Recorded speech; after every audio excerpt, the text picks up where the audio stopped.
मधुमंगल श्रीदामा सबको पता चली, ओ भैया लाला हुआ आयो यहाँ पे। ठाकुर जी रत्न सिंहासन पर बैठे हैं और बड़े बड़े वेदज्ञ ठाकुर जी की अर्चना कर रहे हैं, सूर्य ग्रहण का समय। तभी ठाकुर जी ने देखी वयोवृद्ध कुछ लोग बड़े आस भरी दृष्टि से ठाकुर जी को देख रहे हैं। ठाकुर जी देख करके समझ गए, बोले अरे जी तो श्रीदामा मधुमंगल। ओहो, ठाकुर जी देखते ही कूद पड़े अपने आसन से, लिपट गए उनके अंग से। सब वयोवृद्ध जैसे हो गए, ठाकुर जी को अपनी गोद में ले रहे हैं। लाला तू तो अब नेक्सो सही है। ठाकुर जी बहुत रोए, बोले सब आए हैं यहां पर? बोले हाँ। यशोदा मैया भी आई हैं? बोले हाँ। तभी श्रीदामा कान में बोलो, लाला श्री जी भी पधारी हैं। सबका भाव सुन के ठाकुर जी तो भूल गए अनुष्ठान सब कुछ।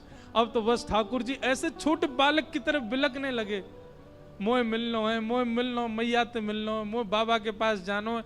कहां एक क्षण पहले राजाधिराज द्वारिकाधीश बनकर के बैठे हैं, एक क्षण पहले बड़े बड़े राजाओं की पंक्तियां सामने पुष्पांजलि कर रही है, एक क्षण पहले वेद साक्षात सामने खड़े होकर के हाथ जोड़ के खड़े हैं। ब्रजवासियों को देखते ही ठाकुर जी नन्हे से बालक बन गए।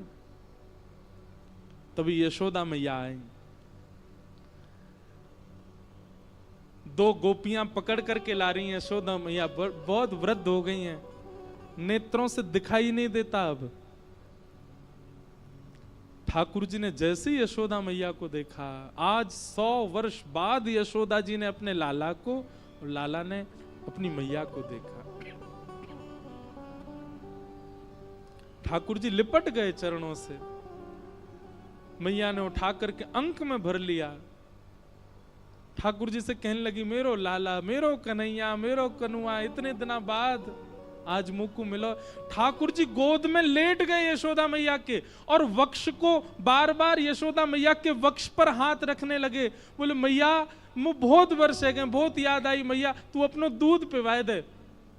ऐसा वर्णन करते हैं कि अति वृद्धा यशोदा मैया की गोद में जैसे ही ठाकुर जी लेटे, यशोदा मैया के वक्ष से दूध प्रकट होने लगा। 16,108 विवाह हो चुके हैं और हर पत्नी के एक एक पुत्र और कितनी पुत्रियां जन्म ले चुकी हैं। ठाकुर जी दादा बन चुके हैं और उस काल में यशोदा मैया की गोद में बैठकर के अपनी समस्त पत्नियों के सामने, द्वारिका के लोगों के सामने ठाकुर जी दूध पान कर रहे हैं। नन्हे से बालक बन गए, लिपट गए मैया से और दूध पीते पीते ठाकुर जी सो गए गोद में ही। मानो आज 100 वर्ष बाद नींद आई है ठाकुर जी को। ठाकुर जी नहीं छोड़ रहे मैया को, ना मैया मैं तो से दूर ना जानो, वो तेरे पास ही रहना। तभी देवकी मैया का आगमन हुआ। किसी ने जाकर के यशोदा मैया से कही, बोले मैया सामने से देवकी मैया, राजमाता देवकी मैया आ रही हैं, द्वारिकाधीश की माता जी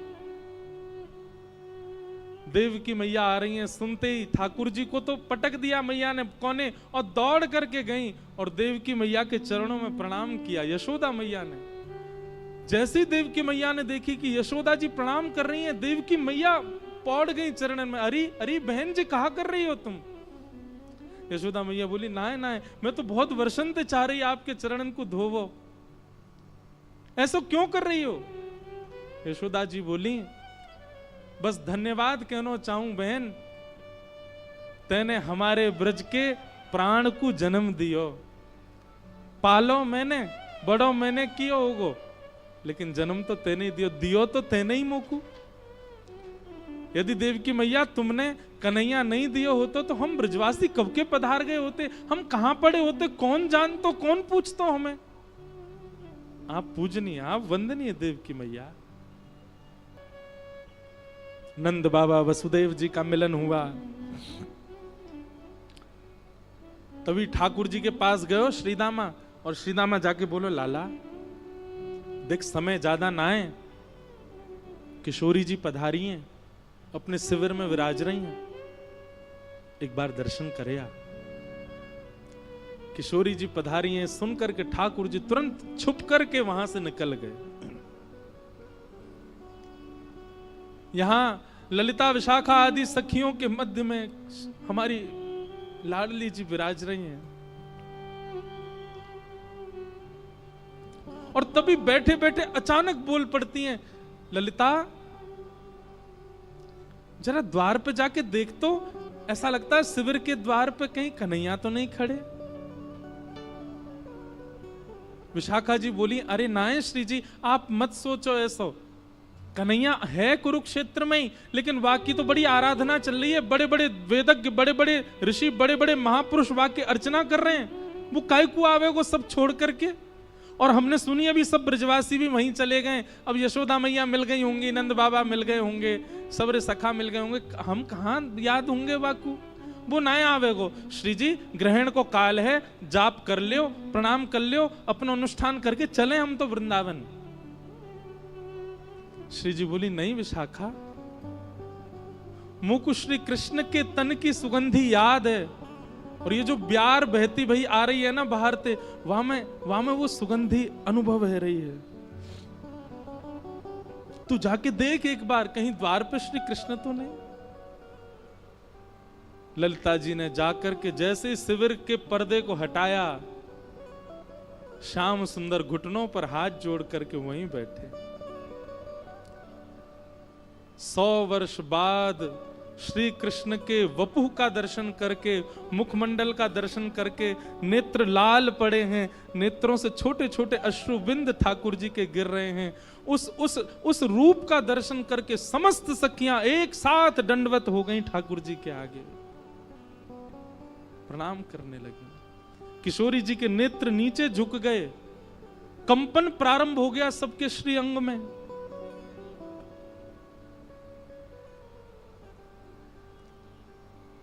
ठाकुर जी भीतर पधारे।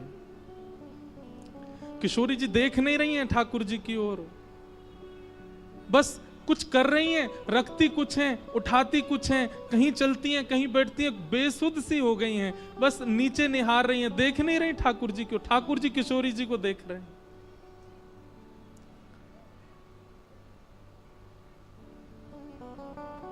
किशोरी जी बोली, ललिता आसन लगाओ, श्याम सुंदर आए हैं। विशाखा इत्र को लेपन करो, आसन पे सुगंधित करो, दीप जलाओ, बंधन बार बांधो, श्याम सुंदर आए हैं हमारे पास, इनको सिंहासन पे विराजमान करो। सिंहासन सजाया, आसन लगाया, इत्र लगाया, ठाकुर जी कोने में खड़े हैं और श्री जी निहार नहीं रही हैं ठाकुर जी की ओर। ठाकुर जी का नियम है निकुंज का कि पहले किशोरी जी आसन पर बैठती हैं, फिर ठाकुर जी आते हैं। किशोरी जी जब प्रसादी कर देती हैं तब ठाकुर जी विराजते हैं। माला पहले किशोरी जी पहनेंगे, किशोरी जी की प्रसादी ठाकुर जी पहनेंगे। प्रसाद भोग पहले किशोरी जी पाएंगे, किशोरी जी की प्रसादी ठाकुर जी पाएंगे। अरे हमारे बिहारी जी को श्रृंगार, आप देखो लहंगा पहने बिहारी जी, वो लहंगा भी पहले किशोरी जी को धारण कराया जाए, फिर ठाकुर जी पहने, ठाकुर जी की प्रसादी धारण करें।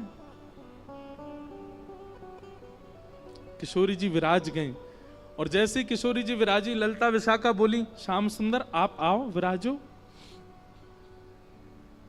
ठाकुर जी गए, सिंहासन पर नहीं बैठे, सिंहासन पर पैर लटका के बैठी किशोरी जी के श्री चरणन में अपने सिर को रख करके पहले तो नीर, अपने नेत्रन के नीर सो किशोरी जी की चरण वंदना करी और वहीं सिंहासन से कमर लगा के नीचे ही बैठ गए, किशोरी जी के श्री चरणन को अपने हस्त कमल में लेकर के।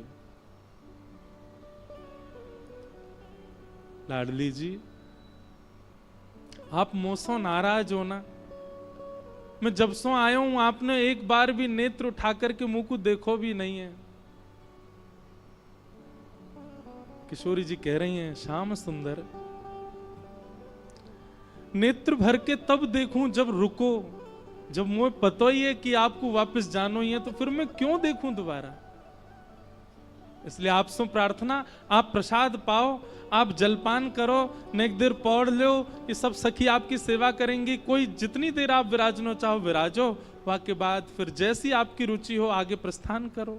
मैं आपको देखूं तो तब ना जब आप टिकवे वारे हो, आपको जानो ही, आप जावे के काजी आए हो, मैं जानू तो फिर मैं क्यों देखूं आपको।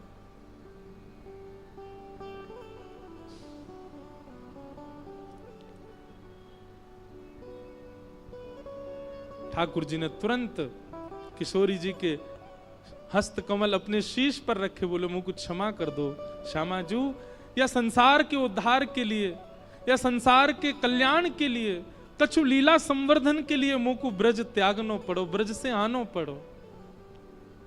लेकिन आप तो सब जाने कि वैसे तो मैं नित्य ब्रज में ही निवास करूं, वैसे ही तो मेरो वास आप में ही है, मेरो वास सब ब्रजवासीन में है। आप सबन को अभी तक अनुभव मेरो है तो रहो, या को मतलब मैं संग ही रहूं, पर एक लीला के रूप में मोको वहां से आनो पड़ो, क्योंकि जगत उत्थान भी तो करनो।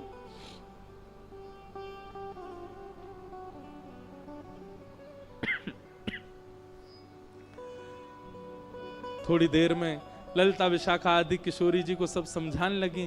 किशोरी जी ने नेत्र ऊपर करके श्याम सुंदर की ओर देखा, देख करके भाव में चली गई, अपने हृदय से लगा करके गाढ़ आलिंगन किया और ठाकुर जी का जो स्वरूप था ना, वो स्वरूप हटा दिया। सीधा मुकुट पहना था, मुकुट उतार दिया, केश खोल दिए। किशोरी जी बोली लाओ सब श्रृंगार पेटी लेके आओ, आज द्वारिकाधीश को पुनः नंद नंदन बनानो है।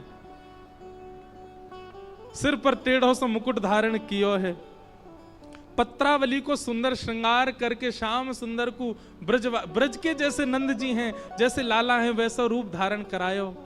अपने नेत्रन कोई काजर लेकर के श्री ठाकुर जी के श्री नेत्रन में लगायो, पैरन में महावर लगाई, सुंदर घेराव पहनायो, पजम्मी पहनाई, ठाकुर जी के हाथ में सुंदर कारी कमरी प्रदान कर दी। वंशी जी ला करके जैसे ही ठाकुर जी को प्रदान करी, सब सखीन ने दंडवत प्रणाम करी। बोलो ब्रज के नंद के लाल की जय हो, रास राशेश्वर भगवान की जय हो। ठाकुर जी के नेत्र सजल है गए, बोले आज वर्षन बाद ये जय जयकार सुनने को मिली है। बोलो लाडली के लाल की, लाल की लाडली की, लाडली लाल दोनों की। सब सखी बलैया लेने लगी, नंद नंदन ब्रज के लाला बन गए। और किशोरी जी कंधे पे भुजा देकर के बगल में ही विराज रही हैं। ठाकुर जी बोले रास नहीं भयो श्यामाजू, आज रास करें। सब सखीन ने मुद्रा धारण कर ली और मध्य में वही शिविर में ही किशोरी जी के साथ रास विहार कर रहे हैं ठाकुर जी। सब सखियां नेत्रों से, ये सूर्य ग्रहण के समय पर चल रहा है,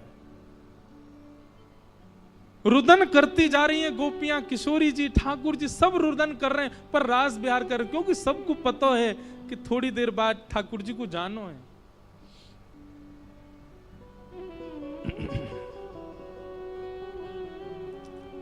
रास विहार कियो, रास विहार के बाद ठाकुर जी क्षमा याचना करने लगे।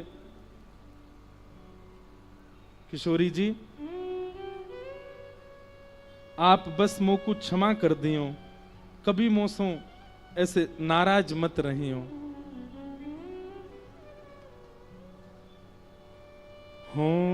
तो दासी नित्य तिहारी, हो तो दासी नित्य,